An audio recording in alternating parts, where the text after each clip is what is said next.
The Bible warned us about this. Watch.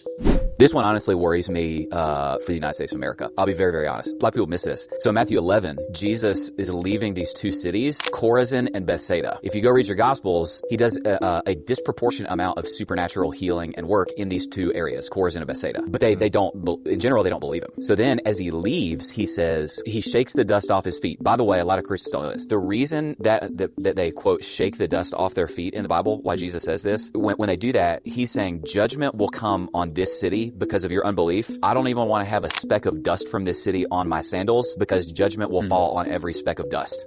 So when they do that in the Bible, that's what they're alluding to future judgment. So he does that, and then he says, woe to you, Chorazin, woe to you, Bethsaida. For if the mighty works done in you had been done in Tyre and Sidon, which were two really evil places in the Old Testament, they would have repented long ago in sackcloth and ashes. But I tell you, listen to this, it will be more bearable on the day of judgment for Tyre and Sidon, who, by the way, were much more overtly wicked than Chorazin and Bethsaida. And you, Capernaum, will you be exalted to heaven? Will you be brought down to Hades? For if the mighty works done in you had been done in Sodom, it would have remained until this day. In other words, Jesus is saying these, perverse, degenerate people, he's going, I knew their hearts. They would have repented if they saw what you saw. But I tell you that it will be more tolerable for Sodom on the day of judgment than for you. That passage honestly makes me shudder for the United States of America, because in the history of the world, arguably no nation has ever been exposed to more spiritual light and truth than the United States of America. And we have turned our back on the living God and wandered into degeneracy and spit in his face. When I read that passage, I genuinely shudder that the living Lord Jesus from heaven is saying, woe to you, United States of America.